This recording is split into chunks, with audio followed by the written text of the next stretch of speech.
সাইনাসের চিকিৎসা নিয়ে আসলে অনেকেই দুশ্চিন্তায় থাকে। কিন্তু এখানে দুশ্চিন্তার কোনো কারণ নাই। একজন নাক কান গলা বিশেষজ্ঞের শরণাপন্ন হলেই কিন্তু একটা ভালো চিকিৎসা ব্যবস্থা পাওয়া যেতে পারে। ইউজুয়ালি আমরা যেটা করি অ্যান্টিবায়োটিক দিই, অ্যান্টিহিস্টামিন দেওয়া হয় এবং নাকের ডিকনজেস্ট্যান্ট দেওয়া হয় কিছু বা কিছু স্টেরয়েড স্প্রে আমরা ব্যবহার করি।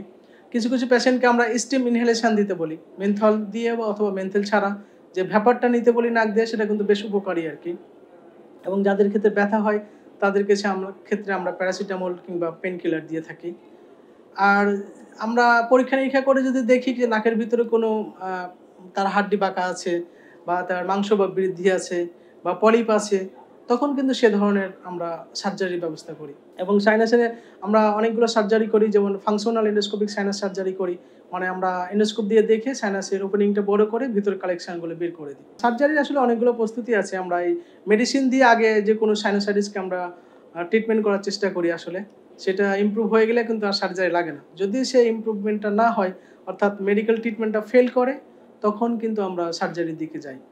সেটা আসলে তার কি কজ আছে সেটার উপর ডিপেন্ড করে আমরা সার্জারি করি। সার্জারি তো আসলে আপনার রোগীর কি ধরনের সমস্যা আছে সেটার উপর ডিপেন্ড করে কিন্তু করা হয়। যদি তার হাড় বাঁকা থাকে সেটা আমরা অপারেশনের মাধ্যমে ঠিক করি। নাকের মধ্যে পলিপাস থাকলে সেটা আমরা রিমুভ করি। কোনো টিউমার থাকলে সেটার অপারেশন করি। আর নরমাল সাইনোসাইটিস আসলে আমরা মেডিকেল ট্রিটমেন্ট দিয়েই করা হয়। যদি ইমপ্রুভমেন্ট না হয় তাহলে আমরা ওই যে আপনার এন্ডোস্কোপিক সাইনাস সার্জারি করি। সরকারি হাসপাতালে তো আসলে এন্ডোস্কোপিক সাইনাস সার্জারির ব্যয় খুব বেশি না। প্রাইভেট হসপিটালে কিছুটা ব্যয়বহুল। সার্জারির জন্য ইউজুয়ালি ৭ থেকে ১০ দিন ভর্তি থাকা লাগে আরকি।